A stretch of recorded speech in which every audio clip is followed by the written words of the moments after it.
Welcome, everybody, to Darkness to Light podcast. I'm your host, Jason Wilson, and my co-host is Paul Roberts.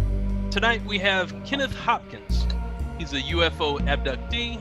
He's written a couple of books on the subject. Welcome to the show, Kenneth. I'm glad to have a chance to speak. Yeah, it's wonderful to have you. So, Kenneth, I think, one of the questions that everybody wants to know is, when did these abductions start? For most of us at birth, and with the Greys specific to birth, and then, for example, with me, my birth mother is not my genetic mother. So they switched and put an embryo in her with Scandinavian. So my mother's half German and half English, and I'm Scandinavian and half English from my father's side. But I have no German from my mother.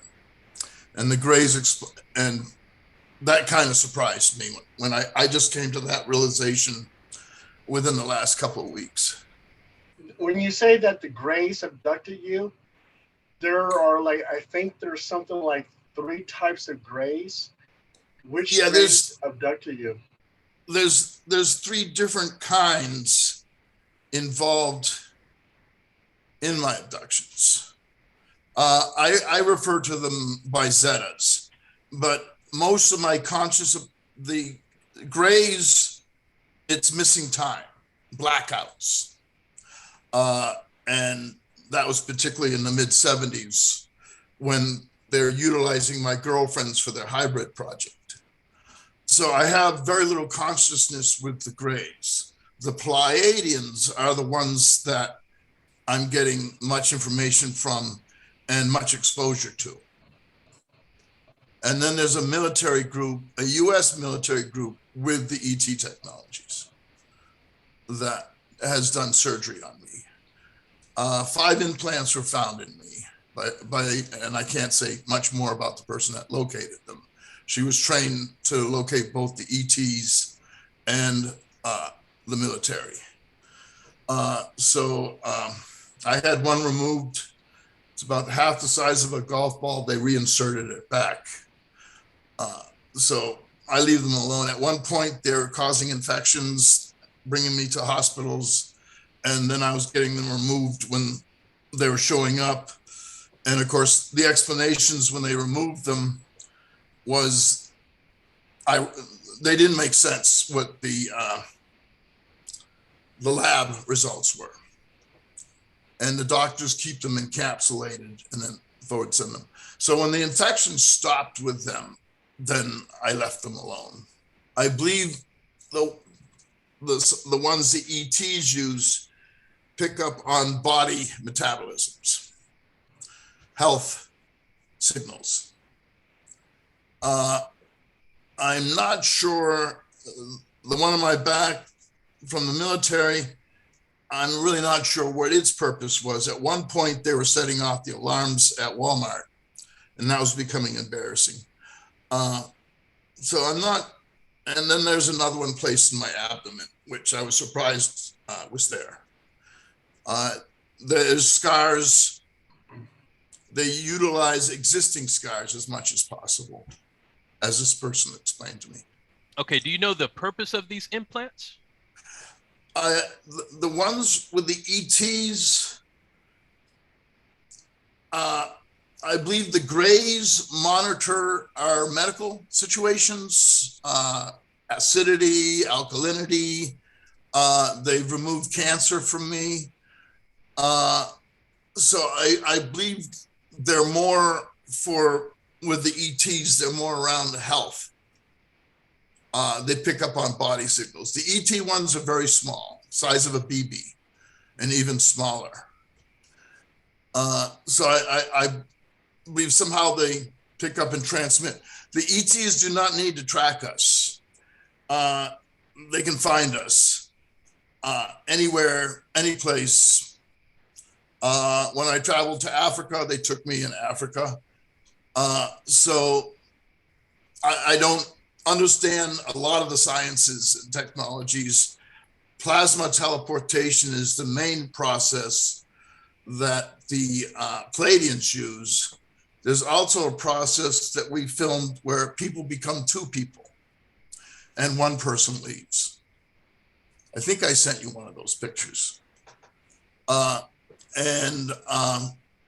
When they do surgical, they have to take the whole body. So, of course, plasma teleportation is the most common that I've been filming. And that's very rough on photography and camera equipment because we're dealing with very high electromagnetic frequencies is what I assumed them to be. But I haven't been able to get measurements. The measurements I had were incredibly high, 200 Teslas. It was interesting that electrical fluctuations occurred in my bedroom when I was in Africa. The electrical fluctuations shut off the security cameras. Most security cameras, so the system I used was an old Swan system, and I've done videos with that, which I haven't done anything with at this point because of the computer problems I'm having. I don't want to lose material. But I have set up the disconnected one. But then what happened with my first book, I had to babysit the laptop because they were trying to get into my car. They were checking my car if it was in my car. So it became a very frustrating game. 3 of us are under heavy surveillance. All 3 of us are abductees of the Greys and a couple other groups. And so it's not unusual for monitoring of abductees and contactees. And I've had military involvement with, which is all above top secret classification. I've had 2 top secret classifications, but I've never had the above. So I didn't know what was going on around me. That was all above my classification. But some abductees, they say that the implants have a biological membrane around the implant itself. Was your implants like that, or it's very possible they did, because the doctor did not open them. He took them out with the membrane intact, and then he sent them to the lab. And then one was a heart tumor, which made no sense, only specific to heart cells. So the explanations, and then eventually I wasn't getting explanations. Now, were you in the military? I was in the Navy. I became involved with the Department of Defense through Northeastern University, a cooperative education job. At that time, I didn't know what top secret classification was. During that process, they witnessed an abduction. So then they brought in a young woman with an implant in her head for those abductions. And that's what UFO Girl was about. And how many times have you been abducted? Thousands, tens of thousands. I really don't, a lot of them we don't have memory of.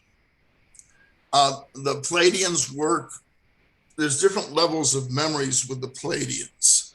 Some have complete memory of their life on Earth and the Pleiadians.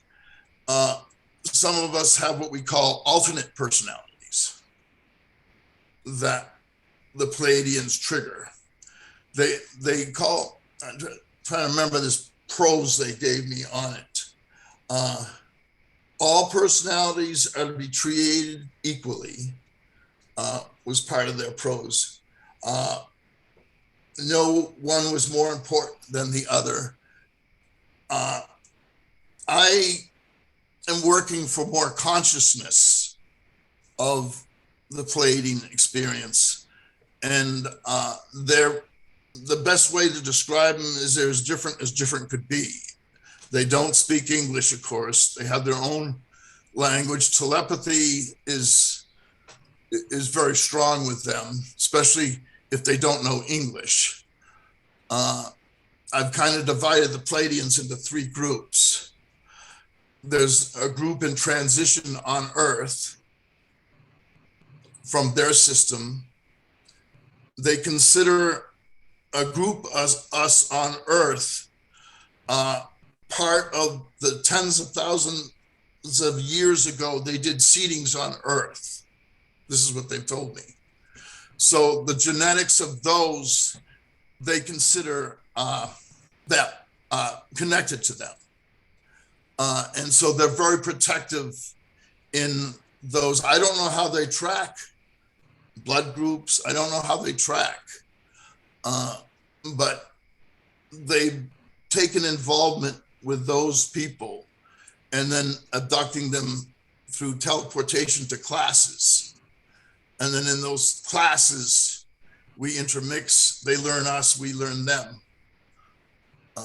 Did they reveal their agenda? They're more concerned about the agenda of Earth and their people on Earth. They have a very open aspects and belief systems. The reptilians they are firing on. So the ones I'm involved with come from the future. They talk about after the event, but they've told me nothing of the event. So you're dealing with time travelers. Both the Greys and the Pleiadians are from the future. The military group, I believe, is present. They're not from the future. The three groups have come together cooperatively. So I'm assuming the Greys shared their technologies with one of the military groups. The military doesn't have a good record with them. The military has chosen to cooperate with some of the worst. The Pleiadians and the Greys are not in conjunction with our general military, other than the special military with the ET technologies. And has anybody close to you been abducted as well, Kenneth? Just recently, they did a lot on my wife, and I can't talk too much about that. They were taking samples of tissue off of her, lacerations across her back, several feet of lacerations, which I also have on my back, and I think that may have been done by the military group. So they've been taking pieces of tissue from her, and they left an implant in her left shoulder. But I'm just using her as an example of a recent example. My son has also been abducted by the Greys, but his secondary group is a different group than mine is. And the Greys are connected with what I'll call a lot of different secondary groups.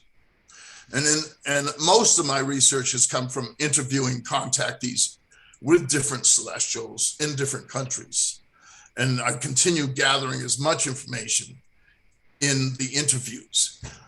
And of course, we're dealing with the higher frequency celestials. We're not dealing with the fear, the anger, the division, the reptilians, Anunnaki, Draconian. I've listened to people's testimonies on those groups, and they've been somewhat disturbing. One woman was assisted with the Greys to break away from the reptilians, because there's a voluntary aspect and an involuntary aspect with abductions. A number of reptilian abductees don't want to be with the reptilians. With all the abductions that happened to you, have you formed any type of communication with your abductees?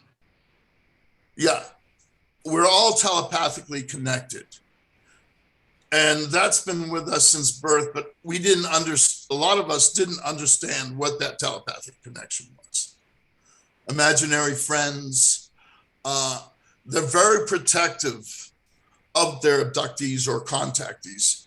I kind of call myself an abductee because I'm not given a decision when they're going to take me.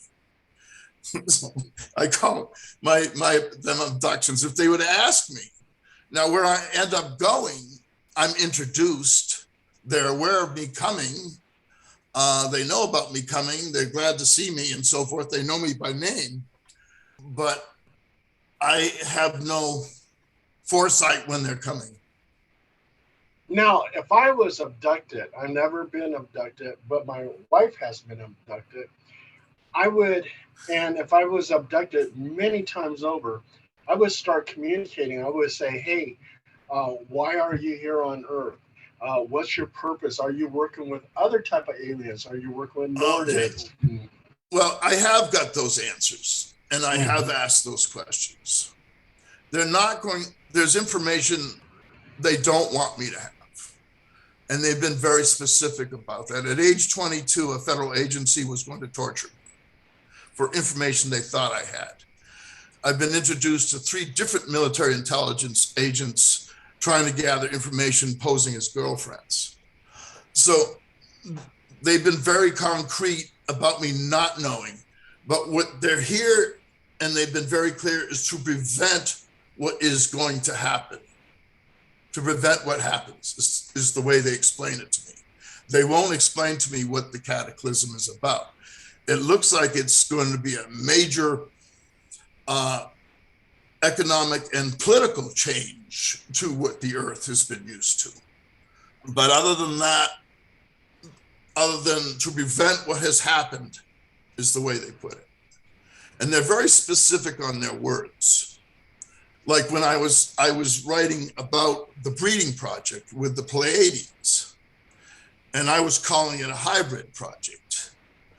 They corrected me on that, and they said, we're not a hybrid project, we're breeding amongst our own. So then I said, why am I visiting women on Earth? Why am I going in bedrooms and apartments and houses? And they explained to me, those are from their initial seedings of tens of thousands of years ago. And they used those exact words, tens of thousands of years ago. So they consider them part of them. And then with some of the other groups, I've been of Earth in all my lives. American Indian, I have recollection of a lot of lives and a lot of deaths, but I've always been of Earth. And then there's the ones of their planets that they have starships with communities on them. And as a child, they had me visit these ships. And I had relationships with alternate personalities on one of these ships. So if I ask a question, I pretty much get an answer, but there's information they do not want to share, that they feel is dangerous for me to have. And that was because of the torturings that were attempted in 1976. And that was done by the Federal Drug Enforcement Agency. So the federal agencies are very intertwined in this.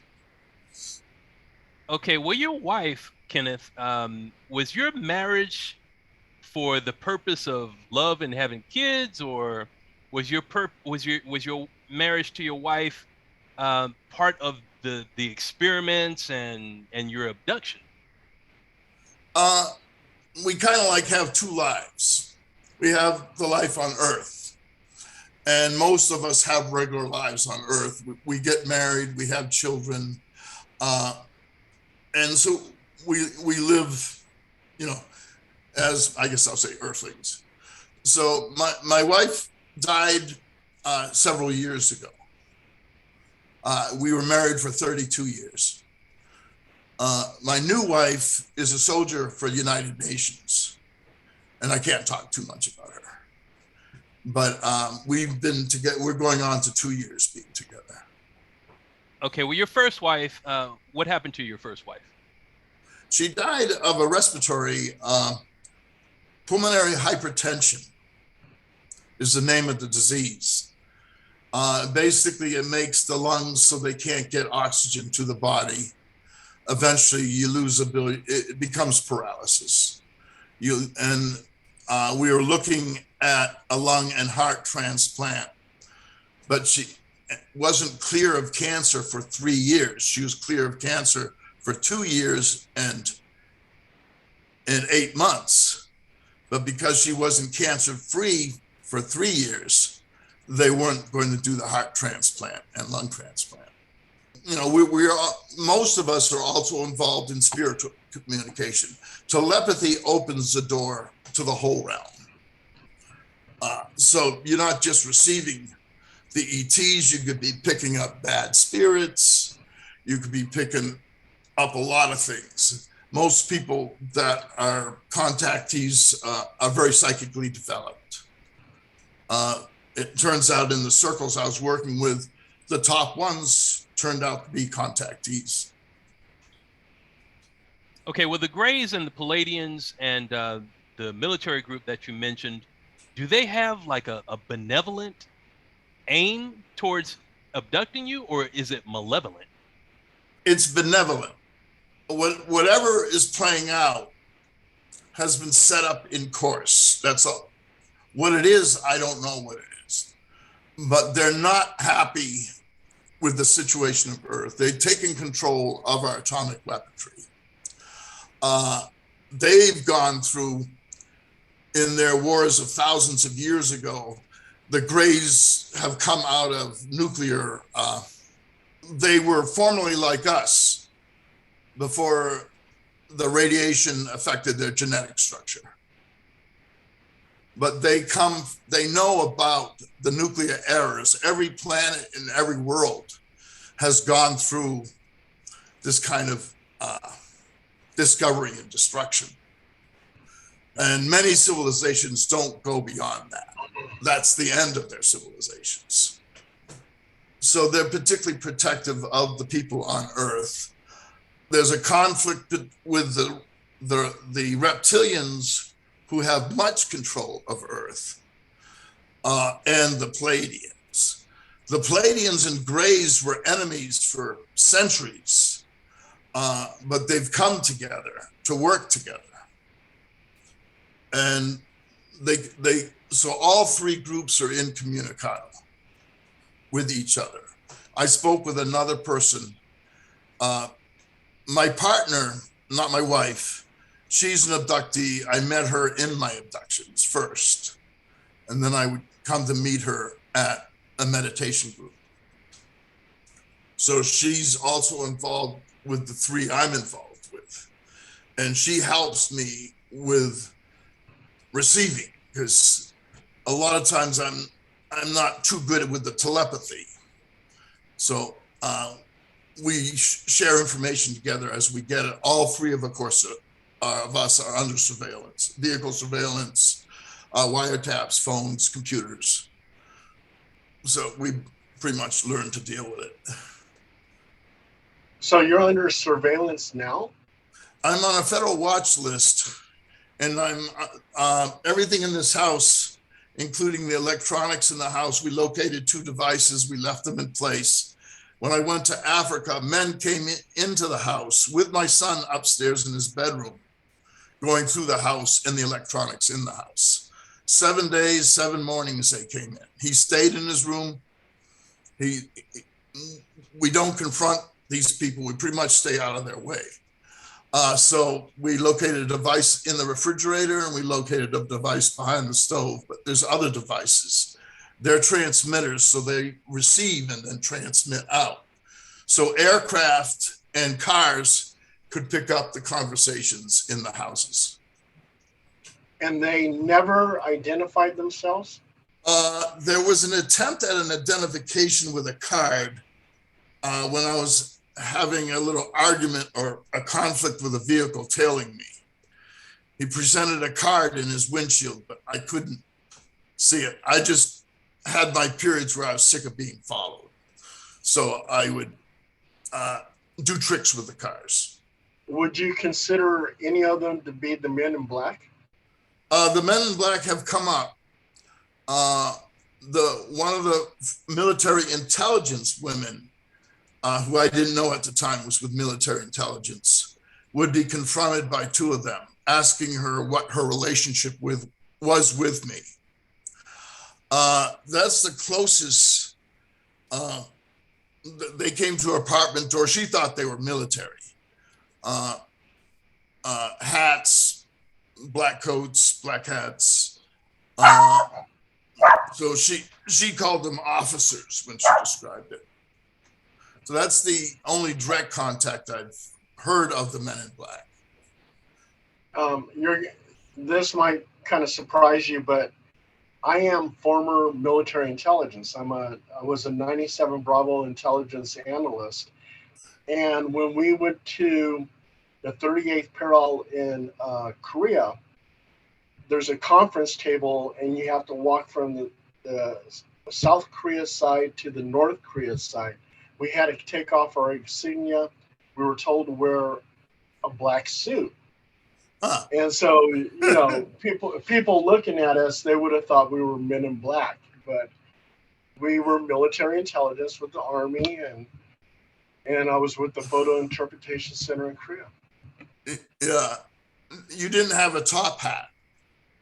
No top hat. These seem to always have a top hat. Yeah. And from her descriptions, they look pretty human. But a lot of testimony with people around me are talking about people in suits, in dark suits. I don't know if that's the Men in Black. So I don't know what the suit, but when the Federal Drug Enforcement became involved, they were coming around in suits, of course. And it was funny because our captain at the time when we were headed over there, he was telling us to wear a black suit. And we said, why can't we just wear some kind of civilian clothes besides black suit? And he goes, that way you'll look important. So, but yeah. You'll stand out. Yeah, you'll stand out, yeah. We're traveling interdimensionally. We can travel time. They put us in the future. They put us in the past. We can travel to a planet with this system. I don't know if I gave you a picture of the plasma process. We become a very bright light prior to, we disappear clean. When we return, we come back as a very bright, painful light. So that process is kind of interdimensional.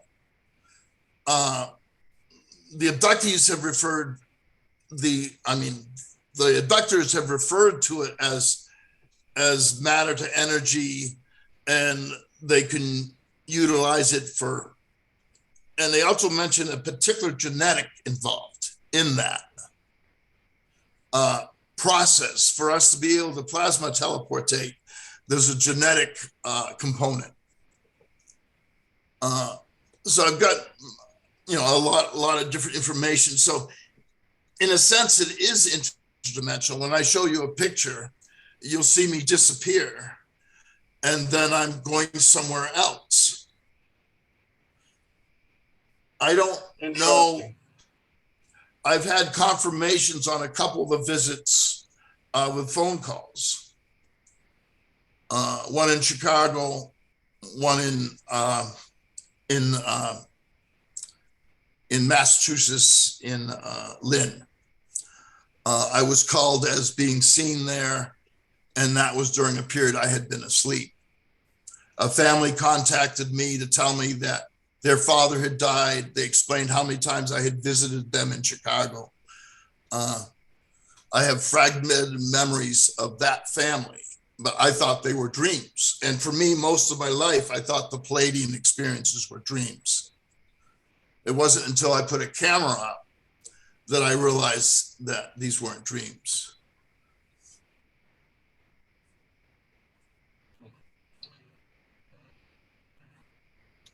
Kenneth, this has been a very, very interesting interview.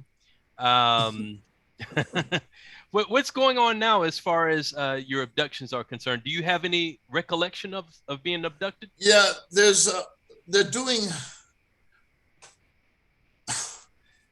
I'm having a lot of the Pleiadians' methodology in the recent abductions has me very confused. But there's something they've been recently doing with me, and it occurs shortly prior to my awakening. Their physical reality seems to have phenomena to it that I'm not familiar with. So I know of their political aspects, their economic aspects. They don't use money. They don't have a system of profit. They consider themselves part of God, part of the Creator, all one. Serving one another is serving the Creator. So they've been teaching me some of their philosophical aspects. Their realities, I'm trying to figure out, right? So I'm getting more awareness, and I'm working on lucid dreaming techniques to better come back with memory. A lot of the stuff, they really don't think anything of our sciences, of our mathematics, of our biology. They think it's all garbage. They have a whole different world of aspects. And the phenomena could create dissociation for a lot of us. Going from my bedroom to another woman's bedroom was overwhelming when I was conscious through it one time. They take us out of a deep state of sleep because they don't want this conscious state. They want the state that develops with them. They don't tolerate violence. Violence gets us sent back to our bedroom. They are not violent. They're kind of serving a dual role in their fight against the reptilian. But what they want to do is they want to preserve humanity, independence, and spiritual and mental development. And they consider this planet very much enslavement. They're not happy with, what's going on this planet. And what you were saying beforehand, that they were talking about a creator, so they believe in God? What? They believe that we are all one. The body is the temple. Any crime against the body is of the highest crimes. These are just some of their aspects. Serving one another is serving the Creator. So they serve each other's needs. They take care of each other's children. There isn't marriage per se involved.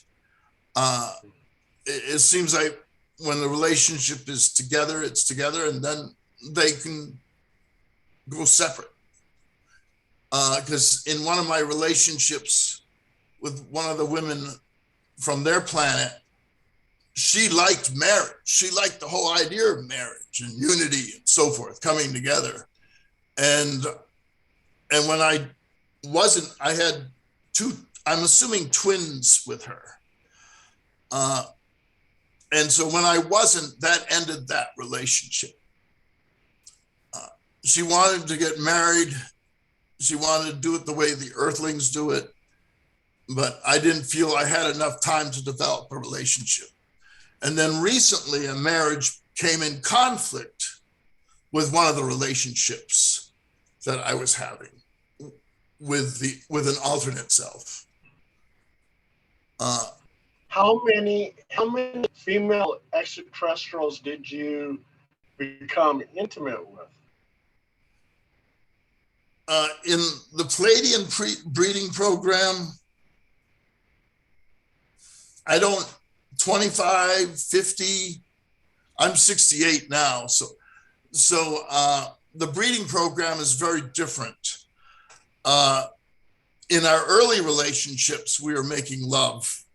In our adolescent years with them, discovering sexuality. They have a very free perspective on sexuality, a very open perspective on sexuality. But then I became involved in the breeding program in 2010, 2008, something like that. They did surgery on my prostate. They said they put new cells in. I was in so much pain from that procedure, I couldn't get out of bed that day. They used the pain medication, wipes the pain away, but when it's over, the pain came back pretty intense. So they set me up for this breeding program. And then they would send me to the different places where the women were. Okay. And So I talked to women that were involved on the other side of these breeding programs. I talked to several women that were like the people I visited. They visited me on several occasions in my own bed.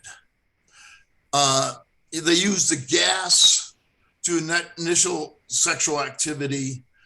It was a fairly horrible experience. I got input from a woman that in negotiations, they were trying to get them to stop the use of that gas. I hated the gas when I became more consciously aware of it. It basically turned you into a rapist, or that's how you felt with the female you were with. They would spray it from a small can in your face, and then the sexual drive would take over without memory. Of course, if I'm conscious when they take me, I'm going to want to go back to bed. And that's come up numerous times. I've gone to bed in their facility because they woke me up. I was sleeping. So when they get this personality of me, I'm going to most likely want to continue sleeping. So they don't really want me per se. But what they're doing with me now later in the mornings or early mornings is they're introducing me to abstracts I haven't quite figured out. Sorry, Kenneth, these women that you had sexual relations with, did they have a human appearance? The Pleiadians are very much human. Much prettier. You won't see a fat one. And for some reason, you don't see any old ones. So I don't know the reasons on that. There was a hybrid gray, but they wiped that memory out. So a woman with two heads, I'm not sure where she was from. I found her very frightening on revisiting. They'd have me revisit the women with their children. I was visiting one woman with her child in the mall last week. And so I was surprised I got memory. I got memory of being with her, and then I got other memory of being with her before. So I'm assuming she's my daughter. She's about 10. And I don't know. I've asked, what state are we in often? And they'll tell me where we are, because I don't know where I am. They'll say, you're in Indiana now. So they'll explain. So a lot of them were US, some Middle East, some on the ships. Some were new arrivals. They didn't speak English. Communication was pretty much telepathic. Emotions, feelings, joy, sadness. I was curious to hook up with the woman in Chicago, the man's daughter, but she left for Russia. And I was present when she was leaving for Russia. I just had very vague memories of spending time with her. But so breaking into the alternate personality is interesting, trying to take over. But then when you do, you don't know the world you're in because you don't have his consciousness or his memory. So you could become lost. And some of us have become lost and panicked. I found myself in the middle of a very rural area with a lot of pine trees. I was supposed to go to the house. They dropped me off. I didn't know what house I was supposed to go to. So I ended up connecting with having a woman, the house I went to, having her call the police. And then, because, you know, just like if you're in your own town and it's 2 a.m. in the morning, you're not going to go up to a person's door. So I was trying to find a way to interact that wouldn't be threatening. So she got the police to, and later I realized she was the one I was supposed to be visiting. But I didn't know that at the time. She kept asking. She says, "You sure you want me to call the police?" She came out in her nightgown, and she was doing everything that I would tell a woman never to do if a stranger came to your door. Then I met her the next week and acknowledged that I was supposed to meet her that night. Okay, Kenneth. Well, to wrap up, what's the name of your book? The first one is Earth Transformations. It's out of publication now. It was taken out last year. The professor I worked with was a brilliant man, and his understanding through military intelligence, the celestial contacts, he was an incredible resource in helping me understand, because I didn't know I was an abductee till coming into 2000. I had no explanation for the blackouts. So I didn't know what was going on around me, what was going on with military intelligence. I hadn't a clue of what was going on. So in 2000, 2001, I started getting the flashbacks of the Greys working on the young girl. And those were very traumatic because I thought she was dead. I thought they killed her. And then from that on, I became more aware coming into 2003. And then I had conscious visits coming in after that with paralysis. And that was when I started putting things together, started the video work, the filming, looking for further explanation. Now I'm becoming more connected and I'm getting more telepathic back and forth. And I understand now that it's not imaginary. It was a pleasure having you on our show. Thank you so much for joining us, man. Glad for the opportunity. Thanks a lot. You're welcome. Take care, everyone. All right. Take care.